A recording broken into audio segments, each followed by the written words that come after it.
Today's major questions that came in, for those of you who answered the survey and put in your questions for this week, the three that came up really focused on the current situation and how we could do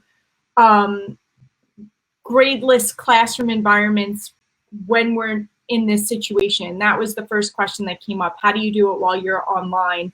And to be honest with you, I think this is the perfect situation to be in to start that kind of conversation, because the way I used to communicate with my students was largely through their documents.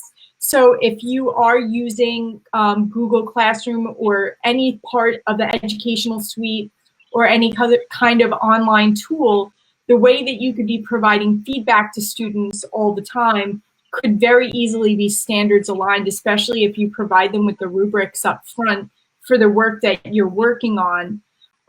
If you do have the opportunity to do some kind of co-construction with them on your Google Classroom, even by putting the specific standards up that the assignment is addressing, and then asking them before you give them the assignment, what do you think success is going to look like if you know this is what we're looking for right now? I think that you could get a good classroom conversation in the chat around that before you even issue the assessment itself. And that could just be a good way to get it started. Or you could go on a Zoom, or you could do something like this with your class where you kind of talk them through actually what the assessment is asking them to do.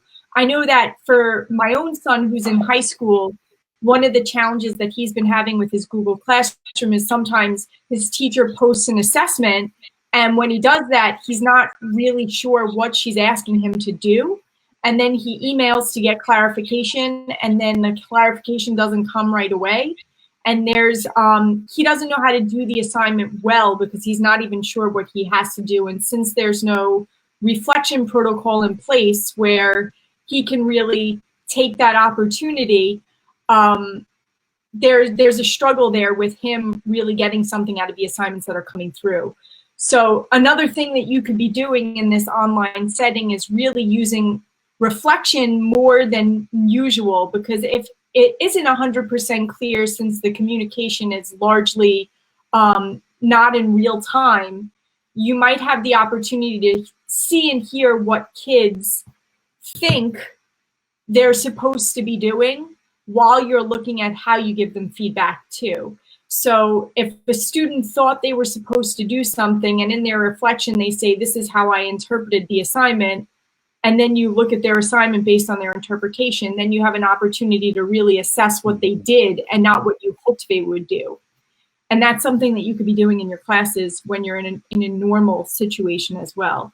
When it comes to actually giving a grade, I would be inclined to not give grades, which kind of leads to the second question that I think Brian asked on the forum.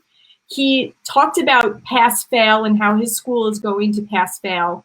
And specifically, he asked about what do you do when kids were failing before they started. Hi, Paul. Great to see you. I'm like kind of all over the place. I see a middle school math person, some elementary folks, Jacqueline and Brian. Thank you all for coming.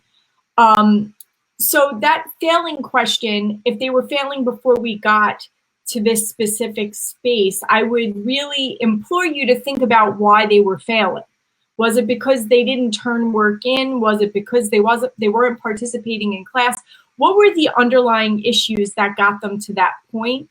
Because I know there was concern about seniors and graduation in this pass-fail environment. And what I would strongly recommend is, instead of immediately thinking about this in terms of compliance and them just not doing the work or meeting the criteria, I would really hope that you would reach out to that child in a way that will get them one-on-one and work out an agreement where you could come to some kind of understanding about what the expectations are and give them some freedom in choosing how they show what they know. Because what I found, and I worked with seniors, that was the main group of kids I was working with for the vast majority of my career when I was in the classroom, they do work even after they've been accepted to college, as long as the work you're giving them is something they're invested in. And a lot of times you could get them to invest by including their voice in what they're doing.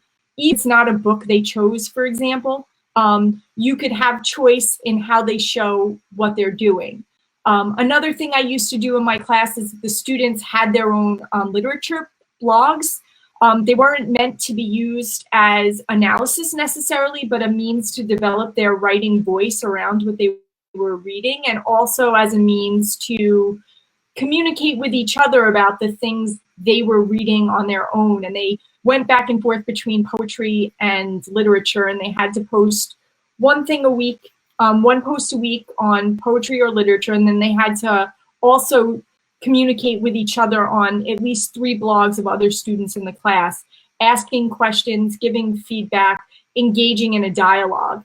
So if students aren't completing work, the first thing is to figure out why, where the lack of motivation is coming from, get that underlying cause, find out what is motivating and interesting to them, and then as a team, you and that student come up with something that's mutually agreeable where they'll be able to show what they know and also be able to turn something in so that you have something to assess about their level of mastery around those particular standards. And I think most kids who are seniors now don't necessarily have to worry about college. And I know that that was something that came up as Brian's second question with pass fail, because most students at this point have already been accepted to college if they're going. So the folks who are graduating 2020 are really not going to need to worry so much about what their transcript looks like right now. As far as I understand it, at least in the Q&A that came up from my district, that was something that came up in there. I can't really speak for all colleges, unfortunately, but the ones that I'm aware of, if you don't give grades and you have a different kind of transcript, a lot of homeschooled students still go to college without really traditional transcripts. There are means to do portfolio-based applications where students can show what they know and answer applications that way. So there's always a loophole around the norm if that's something a school system is willing to invest in. So Isaac, are there new questions coming up that I can answer in the next few minutes, or do you think there's something I left out about those 2 particular questions? I do not think there's anything you left out, and anybody who's on, if you put a question in the comments on Facebook Live, we'll see that. There's been some things that I could tell really resonated with people, like that idea that feedback is really why we want any kind of rating system at all. And then, of course, that you've got to have that relationship. Because what I was hearing from that last bit is the why matters more than the what. Okay, they're not getting the work done, but why? And then partner with them based on that evidence to figure out what's our action plan. And I almost wonder if you might just give a couple more examples while people think of questions they have. Sure. For how to do that, or situations where you've had success. I could definitely tell you that at the beginning of my career, I struggled because kids had to do it my way. Probably for the first 5 years of my teaching career, it was very much the way it was when I was a student. And I see another question that came in about motivating kids, and this is going to be the perfect segue into that. In terms of really figuring out that taking points off because they didn't do it my way or because they turned things in late, what I was really doing was turning them off and breaking relationships instead of trying to be understanding about how my inner city kids were working, caring for their siblings. Sometimes their probation officer was the person I was dealing with and not a parent, or their parents were, a parent was in prison and the other one was working. There were a lot of situations that I was pretty ignorant about until I started having conversations, which made my work feel a little less significant. a little less important in comparison to the real life stuff that a lot of my students were dealing with. And I think that awakening sort of forced me to see it differently. My work isn't the most important thing. The most important thing is that kids are getting what they need. Their social emotional needs are being met. Their intellectual curiosity is being sparked, and I'm giving them opportunities to engage with learning experiences that help them develop skills that are going to help them with their lives. And giving a random literature test, multiple choice, with an essay that's very remotely related to them, especially if it's not current literature by an author that may or may not speak to my kids, that perspective really helped me rethink what I was doing. And I started getting a lot more creative about how I expected learning to happen. Someone also put in here about the specific question about motivating students without grades. And a lot of my colleagues griped about that as well, but I'm gonna tell you right now, and this isn't just lip service, even in my AP class, who were the hardest kids to wean off of that grades culture, once they started working and understanding the why and understanding, why the work mattered, they were more invested in the learning than the grade.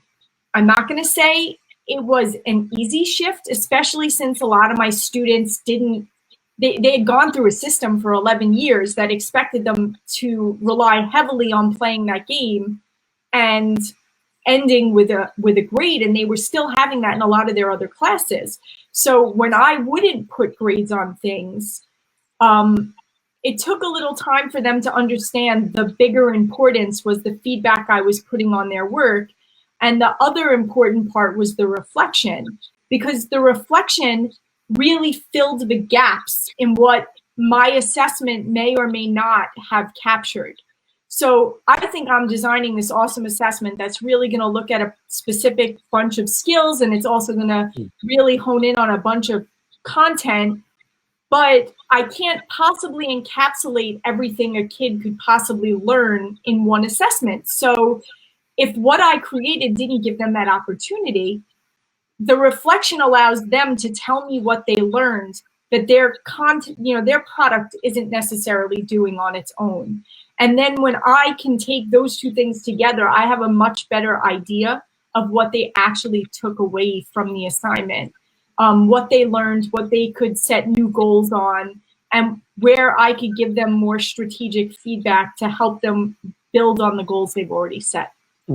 So when kids are designing what's going on, that motivation continues. And I think the best indicator of the fact that they were motivated is my first period AP class. When the bell rang, all my students were there, and when it rang to leave, they didn't pack up or off the clock. Even when I had that class before lunch, a lot of them ended up staying through lunch to keep doing the work.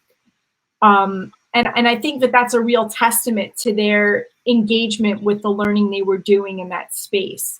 So I think I first had to figure out that what I was giving them wasn't inspiring at first. And then when I started including their voices and giving them more choice, the learning really deepened, and the conversations we were having about the learning was a lot better. And I wanted to share this phrase with you because you may not have seen it, but Shazadi shared this, and I apologize if I'm mispronouncing, but she's really working with this idea of education for life, not for examination. Yes. And she's trying to spread that as a message. I just thought that so beautifully captured what you've been sharing, but in kind of a bite size, a little bit of poetry. Yeah, I mean, it's so true. And to be honest with you, the best feedback I ever got from my seniors was after semester 1 when they were in college. And I would get that email around November-ish. where they were like, Miss Sackstein, your class was so much harder than my first semester of college. I was so much better prepared than the students in the class, because not only did I try to make the learning engaging in a way that was meaningful to them, but I took them to the college library so they wouldn't be intimidated by it the first time they went. And since a lot of my New York City schools, they got to go to the Queensborough Library in the fall, and then I took them to Queens College in the spring. So they got to see what a 2-year college library looks like, as well as a 4-year college. They got to meet the librarians. They got to do some of the research they were doing in that college environment before they got there. And I always let their research be self-driven. So if we were doing something with literary criticism, for example, they chose the critical theory they were interested in. They chose the books they wanted to write about. They chose the historical period they wanted to research. And really, the bones of the assessment were just the standards they needed to hit. And they could do that with any content. So there was flexibility in what they decided to research. And I used to have this analogy that with research, it's like a marriage. You court your topic in the beginning before you really decide on a thesis that you're going to be writing about. And because we only had so much time in the library, they really needed to make a commitment after about 2 weeks, or else they were going to lose a lot of time and it would be very hard to make it up later unless they were going to do it on their own time. But once they made that commitment to that topic, they were in a marriage with it, which means they needed to work through the issues that come up with research. Like you could have something that you think you're going to really be able to support, and then you do a lot of research and you realize, just like with the scientific method, what you thought the outcome was going to be is not what it actually is. And then you have to readjust your thesis based on the actual learning that you did. And just having that flexibility to work with your partner, your topic, to get through it and really be able to prove what you're trying to prove through the literature and the research that you've done. So the kids really did buy in, and it also made the papers a lot more interesting for me to read. They were 12 to 15 pages long. And if I'm reading, 30 to 60 of the exact same topic, that would have been torture. It would have actually been torture. I know I've been there. At the beginning of my career, that's what it looked like. All the essays, they might not have been that long, but there would really only be 2 sides they could take, one or the other. And there was usually one that seemed easier than the other, and that was the vast majority of what you'd be reading. And I pity the people who were at the end of the alphabet if I alphabetized the pile, because at that point I was either much harder or much easier because I just couldn't look at them anymore. And that's another issue with the subjectivity of grading in general, is that it's very hard for us as human beings to be objective all the time about the work that we're looking at, especially with something like writing. Stylistically, how could I judge the creativity and style of someone else's writing? As an imperfect person myself, I've had many students who are very clever writers and many others who aren't, and that doesn't make their work any less technically correct. It's just, maybe not as sophisticated. So, I think that when we grade writing, we're doing a serious disservice to kids, especially if we want them to love writing at some point. I wonder if, as a final question to kind of respond to, and you might even dig into more in the future, but we had a question from Trevor, who's an instructional coach. And I know you push this work both for your own experience as a classroom teacher and your work as a consultant and your work in leadership within a district. But he had this question: what can I do or say to help get this thinking started with the teachers he's supporting? Okay, so there are lots of different entry points, and this is really important. I could tell you, when I went in as a new leader in my department, my crazy progressive ideas did not necessarily go over well with everybody. As a matter of fact, they were very worried that it was going to be an expectation because that's where I came from, and their expertise was somehow going to be diminished based on where my personal philosophy about education came from. I learned very quickly that that was a bad way to, that was not the most effective way to approach getting folks to try on new things. I did have one or three who were eager to try, and I started with them. So excited. I mean, in my department meetings, I was so excited for them because it was like my one lesson to plan a month. And I really tried to model some of the different pedagogical sort of techniques that I would use in my classroom in my department meetings, whether we were doing gallery walks or we were doing jigsaws or we were doing station learning or whatever I wanted them to try. Socratic seminar, I really tried to model that in the meeting.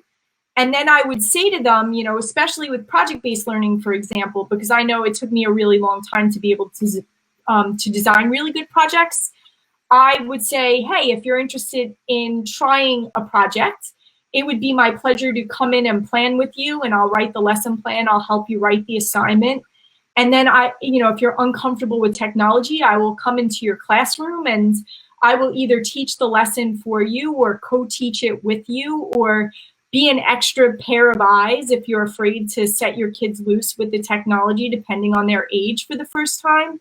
And it could be completely non-evaluative, just, you know, me as another adult in the room there to support you taking this risk. And then we could debrief afterwards. And if you need me to be in there every single period too for a week while you're doing this project, then I will clear that time to be with you every single day, period 2 for a week, so that you have the support you need to feel like you could take this risk. And all it took was one team, one co-teaching team. I had a social studies special ed co-teaching team who were like, we have a little extra time. We want to do something different with this Civil War. Can you help us build something out? And they were an amazing team to work with. And then it kind of spread throughout the department that I actually did what I said I was going to do. I had a meeting with them. We had a conversation. I took notes. I wrote the lesson plan. I wrote the project. I wrote the rubric, and then taught them how to co-construct once the standards were all in there. I did the lesson with the kids on co-construction. And then I stayed in the class at least one of their 3 periods together for an entire week so that they had the support of an extra body in the room for those needier kids that they were working with. And I loved it. And I was glad to help because I miss being with the kids. So it was a great opportunity to kind of do that. And then my foreign language teachers in the middle school started doing the same thing. And I came in and I did a co-construction lesson on how to build success criteria on a project. And I don't speak Spanish well enough to lead a class, but I was able to like work with the teacher to sort of get them to co-construct in Spanish after looking at an exemplar. And then I also had a middle school social studies teacher who wanted me to come in to, you know, work with them on reflection. And the short answer, Trevor, after that crazy long answer is reflection is usually the best way in, aside from actually modeling this other stuff, because every class, every subject could be using reflection to get kids to think about their learning. The other thing you could really tell teachers to do is not grade every assignment. As soon as you put a grade on an assignment, the learning stops. So if you want kids to read feedback, don't put a grade on it. Force them to read the comments, encourage them to do revisions, and really delay the grade as long as you can as a first starting point. And Daniel had really been saying reflection, reflection, reflection in the comments as we were going. And I really heard something too in there is that you want to partner with a teacher or a teacher team who are those early adopters or who are having some questions related to this. And then, like you said, it was, once you get that spark going, you can really have it spread. So it's powerful. other teachers are really going to be your best advertisement, word of mouth. Especially as a new leader, I really had to prove myself. I was in a new district. None of them knew me as a teacher, so they didn't even know my instructional prowess as a teacher, regardless of how many initials I have after my name and how many books I may have written or anything like that. They'd never actually seen me interact with kids. So even having that opportunity to see that I'm always a teacher first, regardless of I support them, I think really made a big deal in getting more teacher buy-in as an instructional leader for the department I was working with. Awesome. Thank you so much, Starr. I've learned a lot and really glad I got to be your little helper. No, it's great. This was so helpful, Isaac. So, I mean, if I could grab you for every week, if that works for you, I would be so grateful. Thank you all for who participated. This is going to be a recording once we stop going live right now, and I'll be back next week.